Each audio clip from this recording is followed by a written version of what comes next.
ബേക്കറികളിലൊക്കെ കിട്ടുന്ന നല്ല അടിപൊളി ജിലേബി ഉണ്ടല്ലോ, അത് നമുക്ക് വീട്ടിൽ തയ്യാറാക്കാമേ. ഇതിനു വേണ്ടി 1 കപ്പ് ഉഴുന്ന് 1 മണിക്കൂർ വെള്ളത്തിലിട്ട് കുതിർത്തിയാണ്.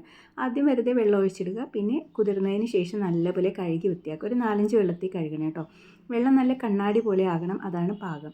ഇനി അടുത്തത് നമുക്കിതൊരു മിക്സിയുടെ ജാറിലേക്ക് മാറ്റി കട്ടിയായിട്ട് അരയ്ക്കണം. ഈ സമയത്ത് നമുക്ക് 1 കിലോ പഞ്ചസാര 1 കപ്പ് വെള്ളം ചേർത്ത് മെൽറ്റ് ചെയ്യാനായിട്ട് വെക്കാം.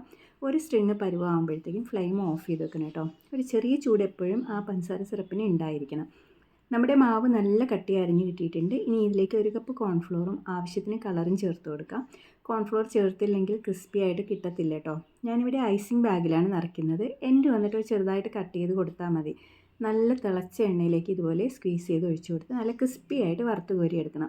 എണ്ണയ്ക്ക് എപ്പോഴും നല്ല ചൂടുണ്ടായിരിക്കണം കേട്ടോ. ഈ സമയത്ത് നമുക്ക് ആ ഷുഗർ സിറപ്പിലേക്ക് 1 ടേബിൾ സ്പൂൺ നെയ്യ് കൂടി ചേർത്തൊന്ന് മിക്സ് ചെയ്ത് വെക്കണം, നല്ലൊരു ഫ്ലേവറിന് വേണ്ടിയിട്ടാണ്. ഇനി നമ്മൾ വറുത്ത് കോരിയെടുത്ത ജിലേബി ഈ ഷുഗർ സിറപ്പിലേക്ക് ജസ്റ്റ് ഇട്ട് കൊടുത്തതിന് ശേഷം ജസ്റ്റ് ഒന്ന് സ്പൂൺ വെച്ച് അമർത്തി കൊടുക്കുക കേട്ടോ. എന്നാലേ ആ ഷുഗർ സിറപ്പൊക്കെ ഒന്ന് അബ്സോർബ് ആവുള്ളൂ. അടിപൊളി ടേസ്റ്റി ആയിട്ടുള്ള ജിലേബിയാണ്.